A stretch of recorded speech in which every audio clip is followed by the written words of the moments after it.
Gracias por escuchar los podcasts de Radio Nacional. Acceda a todos los programas en rtv.es/a la carta. Espacio en Blanco. En Radio Nacional de España, con Miguel Blanco.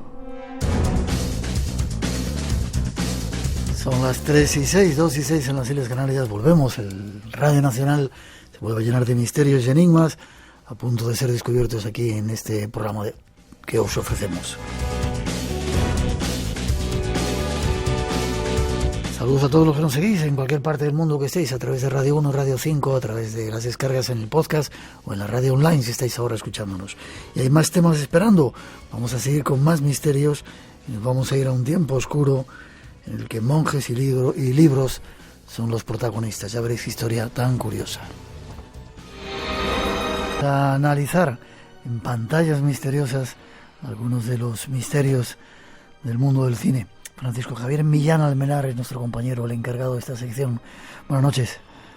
Muy buenas noches, Miguel. ¿Qué tal? ¿Cómo estás? Un placer de ir al cine contigo.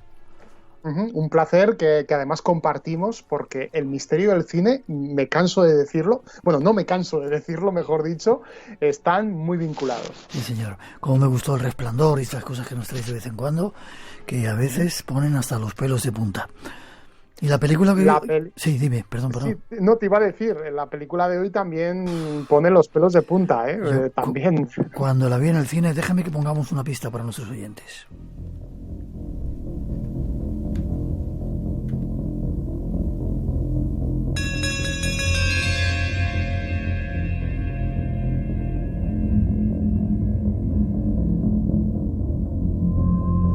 El nombre de la rosa. Tremendo, escrito por Umberto Eco, ¿verdad?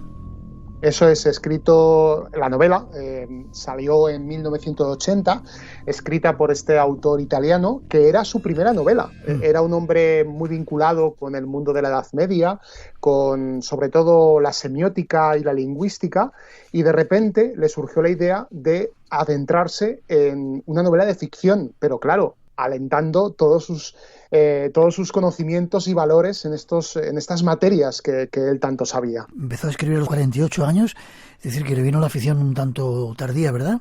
Así es, muy tardía, pero basándose en todos sus amplios conocimientos. Hay que advertir a los oyentes que aquellos que solamente hayan visto la película descubrirán que van a descubrir una parte solamente de una de las capas de la novela. La novela tiene varias capas, entre ellas una capa filosófica, una capa histórica. Es una de las novelas más anotadas que existen en la novela de ficción. Si tú la vas leyendo y eres conocedor de todo ese gran conocimiento que tenía Umberto Eco, se disfruta de la novela de una manera muy amplia. Pero claro, ¿qué pasa con la película? Que para hacerla más atractiva a todos los públicos, a un público más ávido de historias de misterio, al final se quedaron con la trama detectivesca que recuerda mucho al método deductivo que utilizaba Sherlock Holmes en sus famosas novelas de Arthur Conan Doyle. La película la dirigió el francés Jean-Jacques Annaud y eran sus intérpretes Sean Connery y Christian Slater entre los más importantes, ¿verdad? Eso es, Fred Murray Abraham, que hacía de ese gran inquisidor, porque estamos en una época en la que se mezcla ocultismo, misterio y drama histórico. Muy bien llevado, todo ello en un marco incomparable como fue esa Edad Media del siglo XIV que estaba a punto de irrumpir en la época del Renacimiento. Si te parece, vamos a escuchar primero un audio relacionado con el método deductivo que utilizaba el personaje protagonista, Guillermo de Baskerville. Vamos con ello. Bien, ¿y si no hubiera caído desde aquella torre, sino de alguna parte de por allí, y luego el cuerpo hubiera rodado hasta aquí? ¿Watson? Ya no hay lugar para el diablo. Sí, aquí hay más sangre. De allí es de donde cayó. Saltó. ¿Saltó? ¿Queréis decir que se suicidó? Sí. ¿Para qué si no iba a salir de ahí arriba en plena tormenta de nieve? Método deductivo de Guillermo de Baskerville, ¿verdad? Un personaje mítico que además está formado por dos nombres curiosos, Guillermo y Baskerville. Por un lado, Umberto Eco tuvo la inspiración de coger el nombre de Guillermo de Ockham, que era ese filósofo, teólogo y fraile franciscano inglés del siglo XIII, y por otro lado cogía el apellido Baskerville, que era el apellido de la familia del título de la famosa novela El sabueso de los Baskerville de Arthur Conan Doyle, que es una de las novelas canónicas del ciclo de Sherlock Holmes más conocidas y más laureadas. Es una de las que más gustan a los seguidores de este personaje. Y es que, claro, tanto Guillermo de Baskerville como Sherlock Holmes tienen un paralelismo muy curioso, que es una pasión por la medicina forense y la criminología. Tenemos que contar que Sherlock Holmes, cuando Arthur Conan Doyle crea el personaje, todavía faltaba más de una década para que Scotland Yard utilizara la ciencia como método deductivo para resolver crímenes. Incluso la propia Scotland Yard llamó a Arthur Conan Doyle para que resolviera el famoso caso de Jack el Destripador, cosa que tampoco hizo, aunque hay una teoría bastante peregrina que dice que el propio Arthur Conan Doyle era Jack el Destripador, pero eso ya te lo contaré otro día. ¿Qué pasaba con Sherlock Holmes? Cuando Sherlock Holmes hablaba delante de la policía se quedaba perpleja por las habilidades que él expresaba. De la misma manera ocurre con Guillermo de Baskerville en ese monasterio benedictino, porque claro, estamos en unos tiempos oscuros, misteriosos, donde todo es el demonio. Los crímenes que se producen son producidos por la maldad de los humanos y por lo tanto por la intercesión del demonio. Pero claro, hay una verdad que es mucho más científica y no tan sobrenatural, y por lo tanto Guillermo de Baskerville habla delante de los monjes de la misma manera que lo haría Sherlock Holmes delante de la policía de Scotland Yard. Además, los personajes que salen en la película, tétricos, enjutos, sucios, ¿verdad? Totalmente. Es que forma parte de la atmósfera de la película. Es una de las cosas que más recuerdo de cuando la vi por primera vez. La película, sin ser una película de terror, realmente, como El Resplandor, que comentábamos hace unas semanas, esta película es una película de misterio. Es un thriller ambientado en la Edad Media, pero tiene esa atmósfera tan enrarecida que da la sensación que el demonio está en las esquinas de cada columna o de cada scriptorium, ¿no? En ese lugar donde los monjes amanuenses iban escribiendo esos códices, esos libros misteriosos. Todo ello, además, en ese mundo donde la Inquisición era moneda de cambio. Tenemos una escena relacionada con esto. Os pido, magnificentissimo, in nomine Patri et Filii et Spiritus Sancti, que me perdonéis. ¡Basta! Oh, sí. Remigio da Varagine, ¿niegas tú la confesión que ha hecho tu cómplice? No la niego. Estoy orgulloso de ello. En los 12 años que llevo aquí, no he hecho nada más que llenarme la barriga, aumentar mi vileza y arrancar los diezmos a los campesinos hambrientos. Pero ahora vos me habéis dado la fuerza para recordar aquello en lo que en otro tiempo creí con toda mi alma, y por ello os doy las gracias. ¿Para recordar que cruelmente saqueabas y quemabas las propiedades de la iglesia? ¡Sí! Para devolvérselas al pueblo, a quien vosotros se las habíais robado anteriormente. ¿Y no asesinaste a sí mismo a obispos y sacerdotes? Es una escena del juicio y hay una frase que tú subrayas: una vez descartado lo imposible, lo que queda por improbable que parezca debe de ser la verdad. Exacto, esta frase está cogida del principio de La navaja de Ockham. Antes te he comentado que otra de las inspiraciones de Umberto Eco era Guillermo de Ockham, que era ese filósofo, teólogo, que estableció este principio, aunque este principio se llamó navaja de Ockham posteriormente, en el siglo XVI. Es un filósofo que proviene del siglo XIII, y esta teoría de lo más sencillo al final es lo más probable es lo que también utilizaba Sherlock Holmes en sus deducciones. Y es un principio que es utilizado también por la ciencia aunque la ciencia se guarda un as en la manga y siempre dice que la explicación más simple y suficiente es la más probable, mas no necesariamente la verdadera. Esto también nos lo podríamos aplicar también a la investigación de fenómenos paranormales o de fenómenos de misterio. Y si hablamos de misterio, tenemos que hablar también de esa magnífica biblioteca, ¿verdad? Sí, la biblioteca. ¿Te acuerdas, no? Wow. Vamos a escuchar la escena que transcurre en este espacio. Vamos. ¿Vamos a encontrar el libro que buscamos? ¿Con tiempo? Oh, el Beato de Liébana. Esto, Atso, es una obra maestra. Y esta es la versión comentada por Humberto de Bologna. ¿Cuántas salas más? ¿Cuántos libros más? A nadie debería prohibírsele consultar estos libros con toda libertad.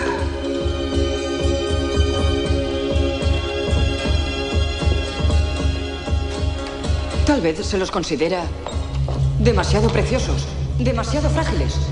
No, no es por eso, Atso. Es porque a menudo contienen un juicio diferente al nuestro.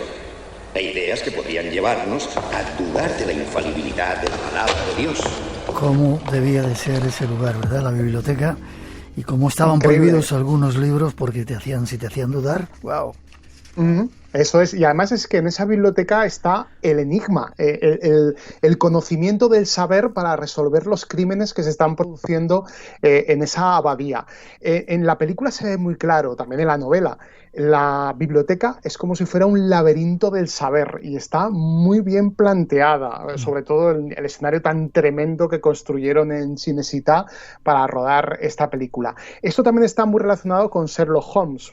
Si uno ha visto la serie de los últimos años donde Sherlock Holmes actúa en el siglo XXI, vemos como Sherlock, después de recopilar las pistas, se introduce en su propio palacio mental, que es como si fuera una biblioteca que él tiene en su cerebro, para unir los puntos y al final resolver el caso. Y algunos han visto en esta biblioteca también los fundamentos del proceso documental. Yo mismamente me formé en mis tiempos de estudiante en biblioteconomía y documentación, y una de las cosas que me enseñaron es que hay que saber descartar el ruido para coger ese documento que a ti te interesa, para luego contrastar esa información y lograr resolver casos como el que nos ocupa del Nombre de la Rosa. Y también Umberto Eco establece un paralelismo muy interesante con la Biblioteca de Alejandría, porque tanto la Biblioteca de Alejandría como la Biblioteca del Nombre de la Rosa sucumben por un gran incendio. Y esto es un paralelismo muy interesante.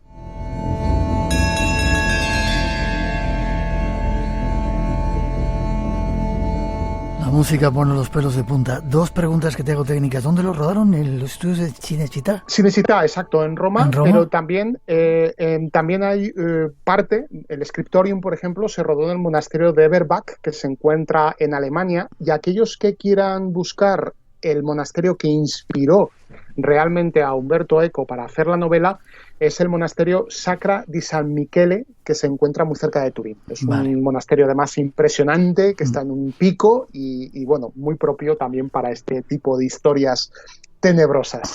¿Y la música de quién era? No te quiero pillar. La música es de James Horner, un compositor de mis favoritos, además. Sí, también nuestro.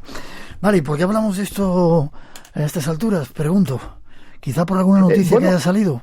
Por una noticia doble. Por un lado, por el fallecimiento de Sean Connery hace pocos meses, uno de esos grandes actores internacionales, pero por otro lado, una noticia del verano de 2018 que nos hablaba de que en la Universidad del Sur de Dinamarca existían 3 libros envenenados con arsénico que recordaban bastante a la trama del Nombre de la Rosa. Estos libros tenían en sus tapas grandes concentraciones de este tóxico, libros que provenían de los siglos XVI y XVII, cuyas tapas habían sido recicladas a base de pergaminos. Y claro, te preguntarás, ¿por qué se descubrió que llevaban arsénico? ¿Por qué se los llevaron al laboratorio? Porque realmente los científicos lo que estaban buscando es leer esos pergaminos que habían servido de reciclaje para hacer la encuadernación de estos libros del siglo XVI y XVII.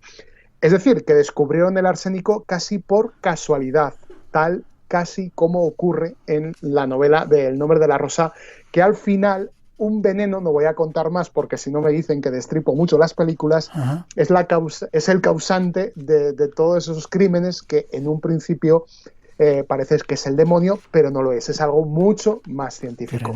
Y escucha, ¿por qué se ponía el arsénico en esos libros que has contado que se descubrieron? Es un gran enigma todavía, no se sabe, porque realmente son libros históricos que no tienen ningún tipo de maldad. Se perdió la pista, bueno, primero decirte que se utilizó técnicas de rayos X para ver qué era ese pigmento verde extraño que estaba en las tapas, y al final, después de descubrirlo, siguieron la pista y al final sabían que provenía de París, de una combinación de acetato de cobre y de acetato arsenita de cobre. Un misterio que todavía está por resolver. Vale, en la novela y en la película, El nombre de la rosa, el libro mortal de Aristóteles, es de Aristóteles, ¿verdad? Y es el que... Sí, Aristóteles, que provocaba la risa. O sea, el problema del libro es que era un libro herético para los monjes que estaban allí, porque no lo querían leer porque provocaba reírse de uno mismo, reírse del mundo, reírse de la religión, y esto era herético, prohibido completamente. Vale. Sus libros siguen funcionando por ahí, están todavía libros con arsénico, me refiero, porque recientemente salió otra noticia también de que parece que se había encontrado alguno más. Insisto, ¿y por qué le ponían arsénico? ¿Para que la gente no lo leyera o era fortuito que le caía?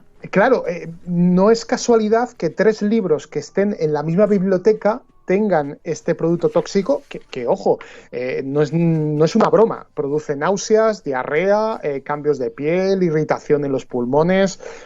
Vamos, que es uno de los productos tóxicos peores para el ser humano. Por lo tanto, algo tenían que llevar esos libros para que de alguna manera tuvieran esa llave mortal para evitar su lectura. Acuérdate que los monjes de la abadía pasaban las hojas llevándose el dedo a la lengua con el veneno. Hace ya bastantes días que os estoy esperando, Guillermo. Habéis tenido que venir volando para llegar antes que nosotros. Habéis descubierto muchas cosas desde vuestra llegada a esta abadía, pero el atajo a través del laberinto no figura entre ellas. Bien, pues, ¿qué es lo que queréis? Quiero ver el libro en griego que, según vos, jamás fue escrito. Un libro dedicado a la comedia, la cual odiáis tanto como odiáis la risa. Quiero ver la que seguramente es la única copia existente del segundo libro de poética de Aristóteles. Ah, Guillermo, qué magnífico bibliotecario hubierais sido. Qué bien tramado que está tanto la obra literaria como la película, ¿verdad? Con todos esos personajes. Magnífico. Y cómo se va desvelando la trama y el misterio. Sí, magnífico ejercicio de deducción y también un magnífico ejercicio por parte del autor para que todo al final termine cuadrando, que esto es lo más difícil cuando uno se pone a escribir temas de misterio. Sí, señor. Escuchamos una musiquita que nos has preparado aquí. Veni Sancte Spiritus. Es música también de James Horner que recuerda a esa época del siglo XIV.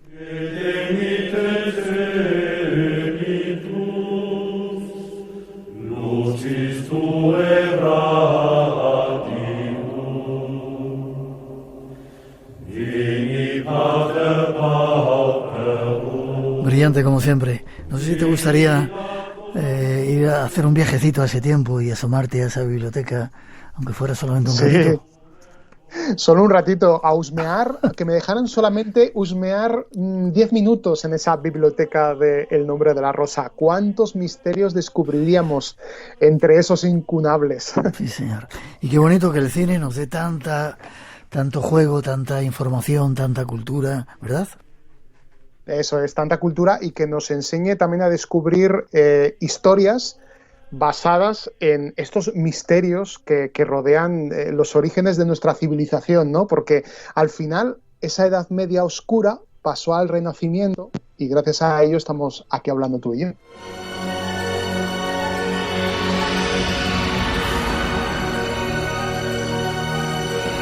Francisco Javier Millán Almenara, que sigamos haciéndolo durante mucho tiempo. No sé cuál va a ser la nueva sorpresa que nos vas a preparar en estas pantallas misteriosas. ¿Tienes idea ya? Me la guardo, pero guardas. te prometo que va a provocar bastante terror entre los oyentes. Como me gustará. ¿Forma de contacto contigo? Sí, como siempre, a través de mis redes sociales, Francisco Javier Millán, y si no también al correo, que contesto todos los correos, fmillanalmenar@yahoo.com. Como decía antes, brillante, me encanta. Gracias por estar en el programa, por ser un compañero más y por traernos estos temas tan increíbles. Un fuerte abrazo, Miguel. También para ti, cuídate mucho. Igualmente.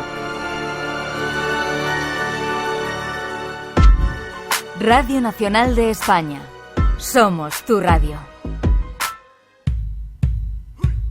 Todas las costumbres vienen de la Polinesia, pero hay algunos elementos que son claramente de culturas precolombinas. Es la tierra habitada más aislada del planeta y se cumplen 299 años de su descubrimiento.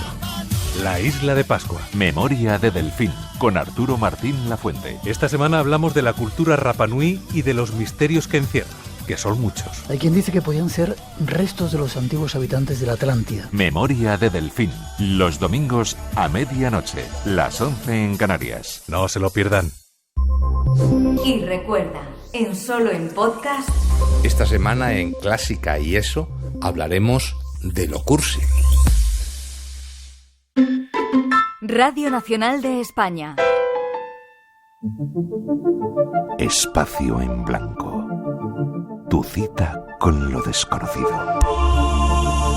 En Radio Nacional, con Miguel Blanco. El misterio continúa.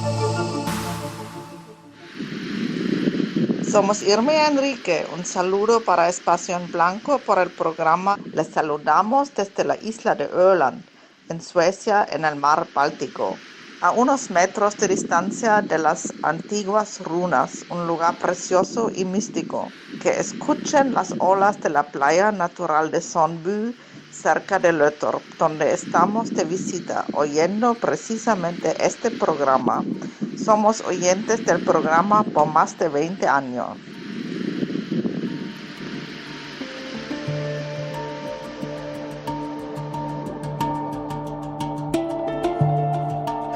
Tres y 28, 2 y 28 en las Islas Canarias. Saludos también, qué bonitos los saludos que nos enviáis desde diferentes partes del mundo. Nuestra gratitud por el saludo y por escucharnos. Dentro de nada os vamos a enseñar un camino imaginario, pero antes tenemos una cita con un compañero en Namibia.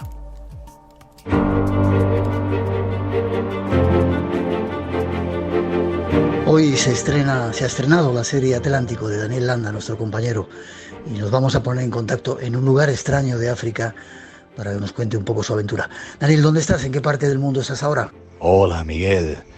Bueno, pues verás, me encuentro aquí con el sonido del concierto de los grillos de fondo en el Parque Nacional de Tosa, que es un lugar excepcional de la fauna de Namibia.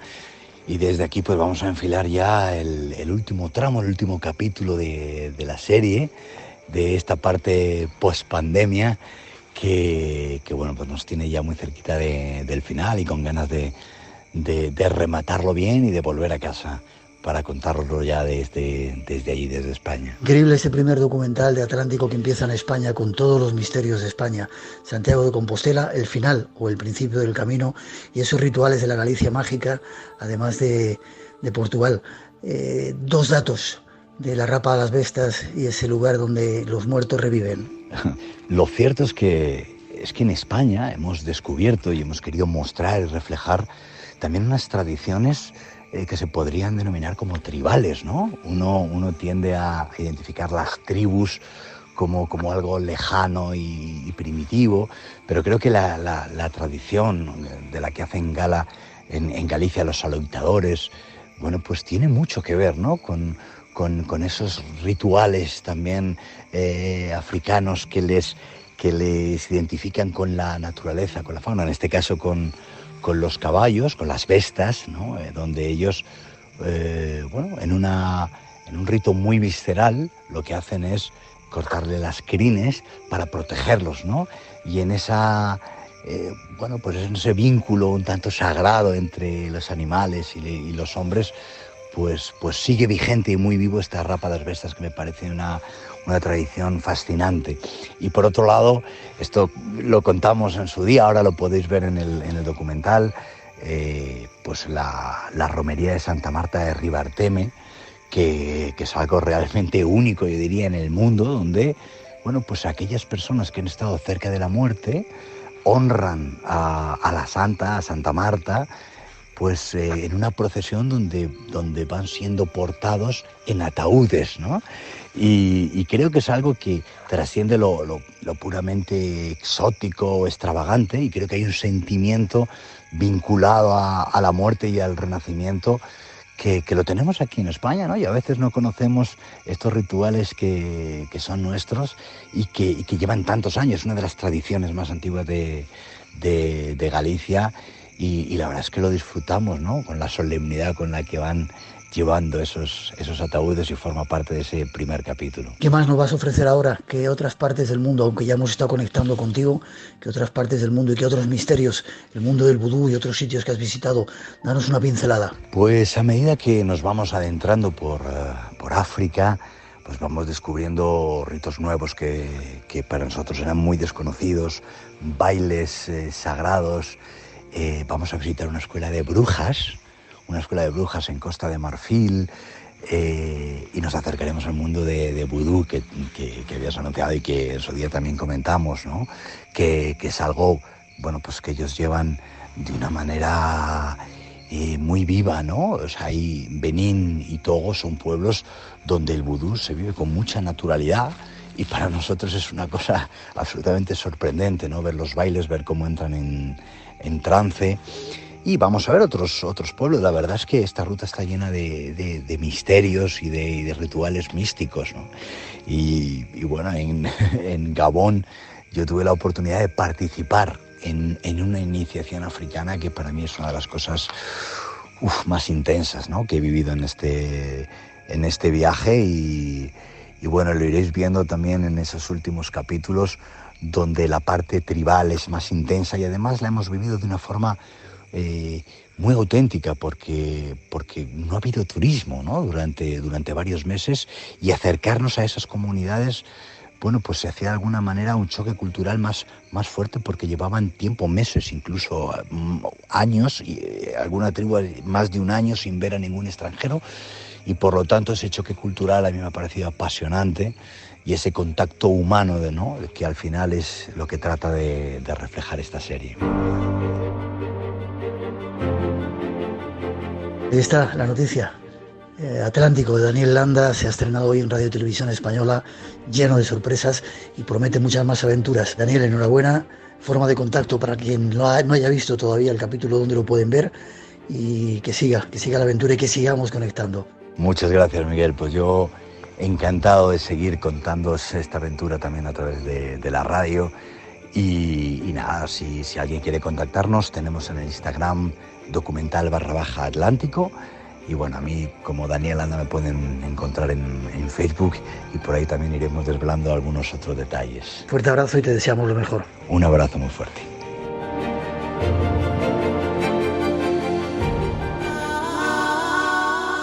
Entre los límites de lo posible y lo imposible, crece el misterio. Aventúrate con nosotros a cruzar la frontera. Espacio en Blanco, en Radio Nacional. Desde Trujillo, provincia de Perú, también se escucha Espacio en Blanco.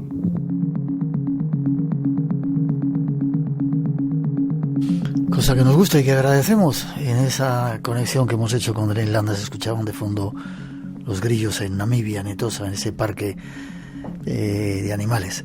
Y ahora seguimos camino. Queremos enseñarnos. Un nuevo invitado llega a darnos una teoría acerca de un camino imaginario cuando son las 3:35, 2:35 las Islas Canarias. Y seguimos diciendo, tenemos las redes sociales abiertas, Blanco Radio, y el teléfono 900-137-137. Nos vamos de camino. Que a veces te hacen recapitular. Nuestro invitado lo llama la hipótesis, Iván González Cerrero. Buenas noches, Iván. Buenas noches, Miguel. ¿Cómo estás? Muy bien, aquí estamos. O eres un genio o estás zumbado. Lo digo algunas veces a los invitados. Por la hipótesis que planteas. Sí, verdad. Bueno, déjame que te presente. Eres ingeniero técnico. Exacto, ingeniero técnico industrial. Industrial. ¿A qué te dedicas? ¿Trabajas en eso, en ingeniería técnica? Sí, trabajo de ingeniero en platos tradicionales, en Buñol. Vale. Y de repente, ¿qué te pasó para hacer este trabajo que pone en jaque o al menos replantea toda la historia conocida de las grandes civilizaciones? ¿Qué viste? ¿Qué fue lo que te impulsó a empezar a estudiar esto? Bueno, pues la historia siempre me ha llamado mucho la atención y me leí un libro que se llama El cercano Oriente de Isaac Asimov. Entonces ese libro presenta a los sumerios como la primera civilización y la verdad me resultó muy interesante ese libro. Te da un repaso desde el 3000 a.C. hasta ahora. Sumerios, apuntamos ese primer dato. Pero luego creo que viste un vídeo. Sí, allá por el 2017 me parece. Vi un vídeo que se titula Línea que une los lugares ancestrales y es un vídeo muy curioso porque te muestra un camino recto que hay en la Tierra por el que si no te mueves, no te desvías ni un solo grado de ese camino, pues te vas encontrando con lugares muy misteriosos y enigmáticos como las pirámides de Giza, Petra, el oráculo de Sigua, Ur, Persépolis, la isla de Pascua, Machu Picchu y algunos más que se muestran en ese vídeo. Entonces, sí, perdón, no te quiero cortar, perdón. No, que me resultó muy curioso ese vídeo y quise comprobarlo. Aprovechando que eras ingeniero, fuiste al globo y trazaste esa línea. Exacto, tengo un programa de 3D que se llama el SolidWorks y es el que se usa habitualmente para hacer piezas de ingeniería. Pero entonces yo lo usé para modelar la Tierra y situar los puntos que indicaba este vídeo. Y comprobé que efectivamente sí que la línea atravesaba todos estos puntos, pero no era una fina línea, sino que más bien era una franja de 150 kilómetros de anchura. Y eso a mí no me terminaba de convencer. Y pasa por todos esos lugares tan emblemáticos de la cultura. Exacto, y aunque el vídeo no te planteaba el porqué, no te explicaba una lógica de por qué podía haberse dado esa línea. Si no era casual, pues debía de ser deliberada. Pero no entraba en ese detalle el vídeo. Entonces, pues yo primero lo comprobé, que efectivamente existía. Aunque no era una línea, era una franja de 150 kilómetros. Entonces, yo con mi modelo de la Tierra empecé a situar pues más puntos que ellos no habían tenido en cuenta. Por ejemplo, Alejandría, o Nippur, que está en Sumeria, o Eridu, muchas más ciudades, incluso Londres, Roma, todo lo que a mí me parecía que podía tener una relación. Y empecé a hacer mis pruebas alineatorias, pero al principio no encontraba ninguna lógica. Sin embargo, al final me di cuenta de cuál podía ser la lógica de esas alineaciones. ¿Y es? ¿O era? Y es que esta línea que mostraba el vídeo, si la plasmases en un plano de la Tierra, no la verías como una línea recta, la verías como una especie de seno, pero es una ilusión que tenemos nosotros al haber proyectado la Tierra en un plano. Realmente, si vieras esta línea desde fuera de la Tierra, la verías como una línea recta. Pues el caso es que alcanzaba el máximo de latitud precisamente en su paso por Sumeria. Eso significa que si desde Sumeria tomas exactamente la dirección este o la dirección oeste, recorres todo este camino hasta volver a llegar otra vez a Sumeria. Para mí esa era la clave. Y en las ciudades sumerias más importantes, como Ur, Eridu y Nippur, pues vi a dónde me llegaría la línea este-oeste. Y entonces comprobé que me conectaba exactamente con 3 ciudades importantísimas para Egipto, que son Heliópolis, Giza y Alejandría.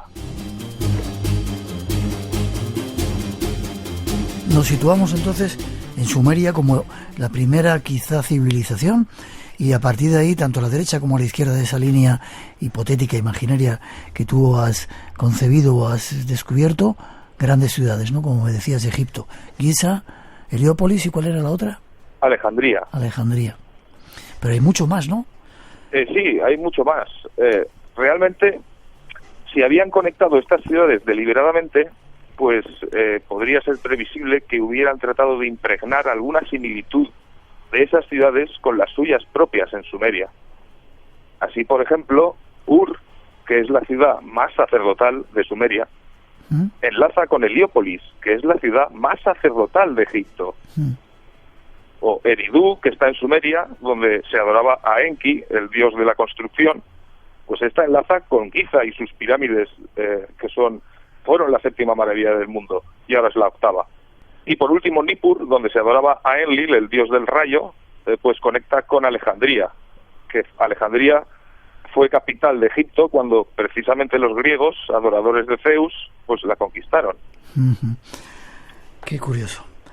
No me quiero meter contigo, luego quizás sea un poquito más crítico, porque quizá una línea, si la quieres trazar, a veces pasa por donde uno quiere, pero no me quiero meter contigo. El diluvio universal.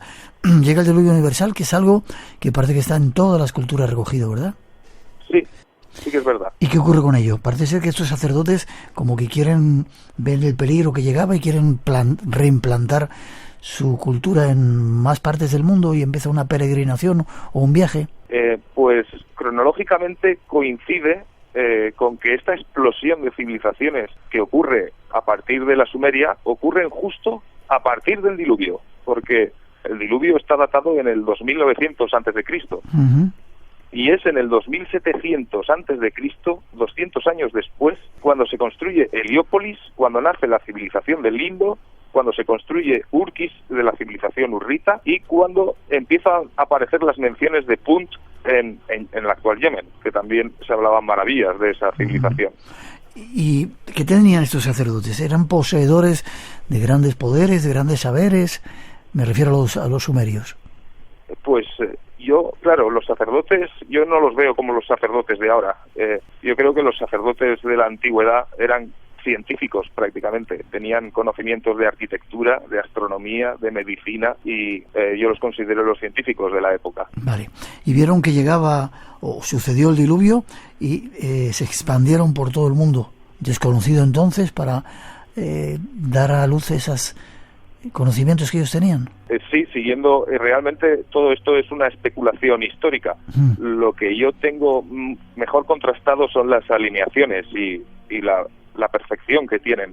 Lo que pasa que más allá de las alineaciones uno puede empezar a especular históricamente y la verdad es que la historia empieza a cuadrar con las alineaciones. Así como Egipto está al oeste de Sumeria, justo al este está la civilización del Indo y justo al sur la de Punt, que dio lugar más tarde al reino de Saba. Entonces como que empiezan a cuadrar bastante bien estas direcciones y previsiblemente pues podrían haberles dado por colonizarlas. Ya, quizá incluso cronológicamente coinciden un poco en la historia. Exacto. El 2700 para mí es un año clave, porque es cuando surgen de una manera espontánea una serie de civilizaciones alrededor de Sumeria. Y que si la unimos a la civilización urrita, que estaba al noroeste, y al reino de Arata, que posiblemente estuviera al noreste, vemos ya que la forma que está adoptando su expansión es muy similar a la cruz de Ankh.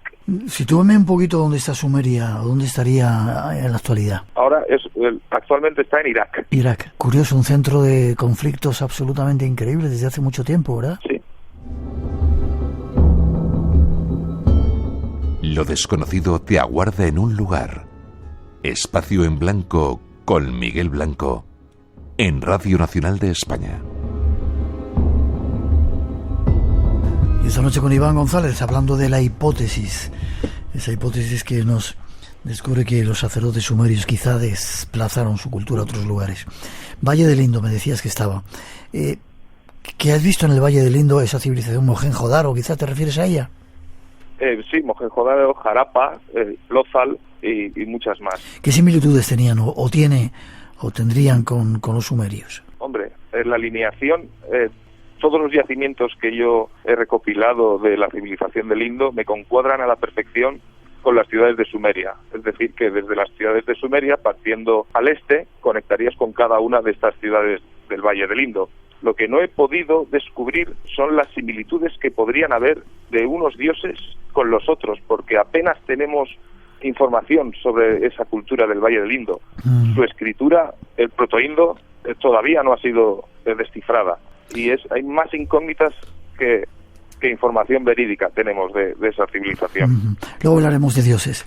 Estoy recordando una conversación con Fernando Jiménez del Oso, el maestro, acerca de, tú hablas de ello también, de la isla de Pascua y esas extrañas escrituras que se han encontrado allí en los Moais y en algunos lugares. Decía que podían tener relación con esa civilización desconocida del Valle del Indo. ¿Tiene algo que ver eso con tu hipótesis? Sí, en el libro menciono que la civilización del Valle del Indo, así como se formó en el 2700 a.C., pues desapareció en el 2000 a.C. Tuvo 700 años de esplendor, podríamos decir. No se sabe muy bien qué pasó ahí, si una guerra civil o una catástrofe natural. Lo cierto es que desapareció la civilización del Valle del Indo. Entonces, si mi hipótesis es cierta y los sumerios habían llegado hasta allí en la dirección este, pues una vez destruida, pues no sería de extrañar que continuaran por la dirección este. Y si continúas esa dirección, llegas hasta la isla de Pascua. Y precisamente en la isla de Pascua se han encontrado una escritura que concuerda a la perfección con el protoindo, que tampoco está descifrado. Y si ves en su analogía, por ejemplo, en la página web de Reyes de Kish, ahí podrás ver los símbolos del protoindo y los símbolos de la isla de Pascua. Son casi un calco.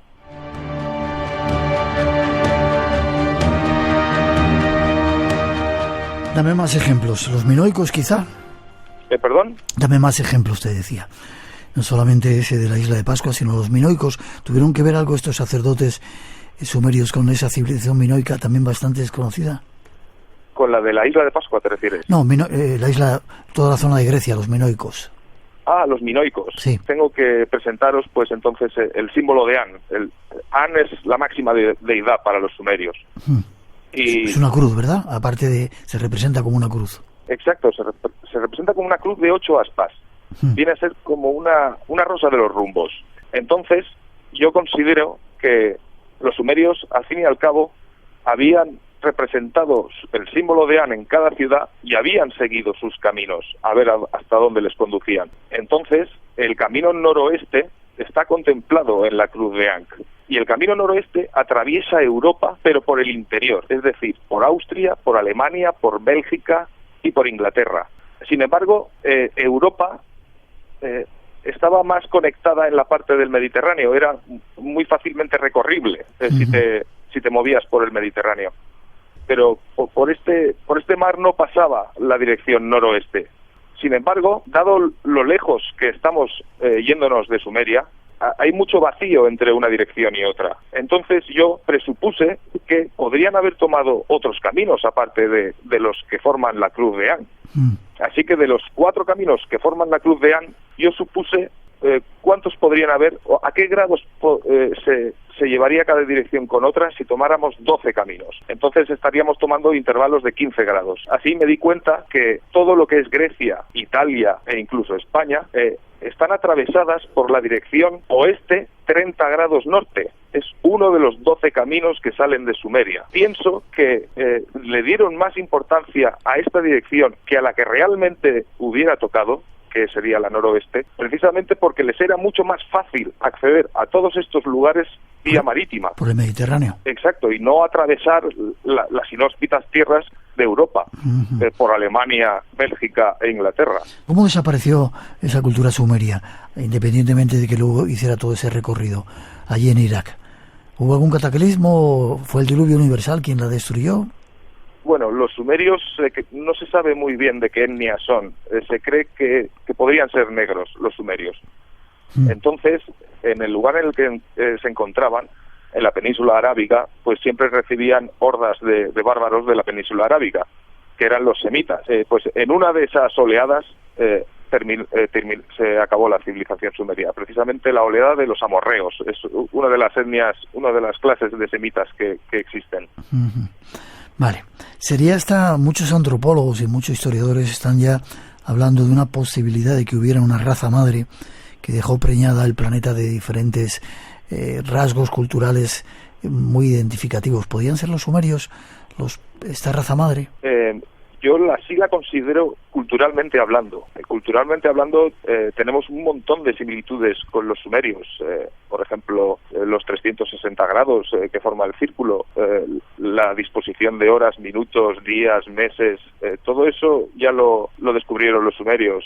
Y en las referencias bíblicas, por ejemplo, el arca de Noé, pues ellos ya tenían su leyenda sobre el arca de Ziusudra, ellos lo llamaban Ziusudra. El diluvio, un montón de de aspectos de la cultura han nacido ahí y seguimos creyendo en ellos. ¿Qué hace falta para poder demostrar esta teoría? Esta hipótesis pues, que tú tienes. En su día traté de ponerme en comunicación con las universidades de historia a ver si ellos podían hacer o verificar de alguna manera mi hilo histórico que yo había seguido en este trabajo, pero la verdad es que no tuve ningún éxito en mi comunicación con ellos. Ya. Ahí le hemos dejado nosotros la hipótesis de Iván González Herrero esta noche en el programa, en el Espacio en Blanco, quizá como un camino más a recorrer para entender un poco el origen de nuestra civilización.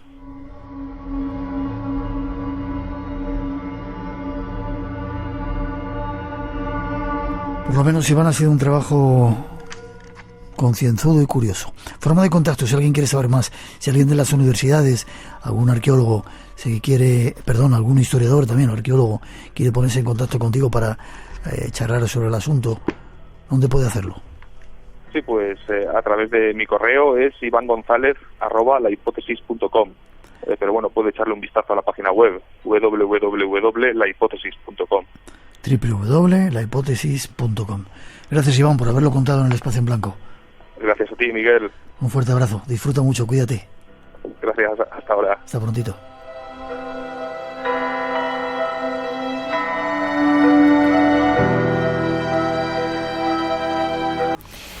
Pues así más es. Cositas que Vamos a verlo. Pues muchas cosas, tengo que decirte muchas cosas, pero tenemos muy poquito tiempo. Por ejemplo, saludos que nos mandan Walter Chávez desde Costa Rica, Indira Estrella desde Piura, Perú, Sandra y Rodrigo nos escriben desde Guanajuato, en México, Isidro Junior en Estados Unidos.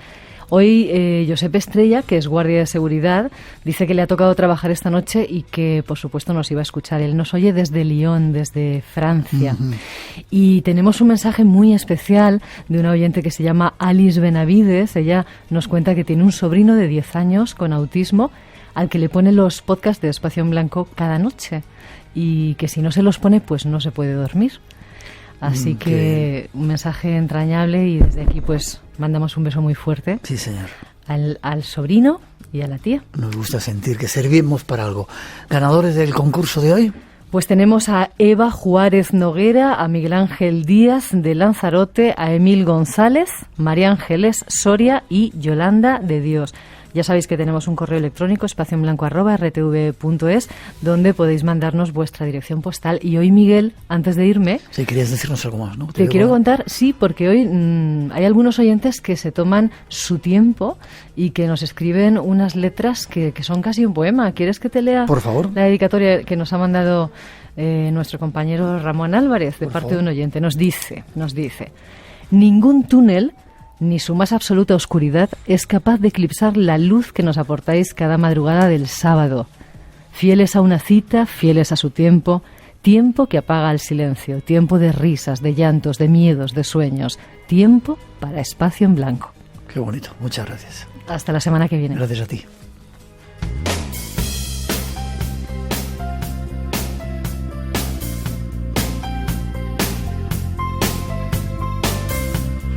Y tenemos que terminar. El Espacio en Blanco se cierra por ahora, será tan solo un paréntesis. Justo el tiempo para preparar los nuevos misterios que llegarán aquí en tan solo 7 días. Mientras tanto os dejamos con nuestro compañero José Luis Aragón y a hombros de gigantes un poquito de música hasta las 4, nuestros mejores deseos, y os esperamos en el Espacio en Blanco a cuidarse para salir pronto de esta historia. Aquí os esperan misterios que os queremos contar y queremos compartirlos. Un poquito de música. Hoy terminamos. Recuerda que tienes una cita con el misterio. Aquí en Radio Nacional. Será dentro de 7 días en el Espacio en Blanco. Hasta entonces, feliz semana.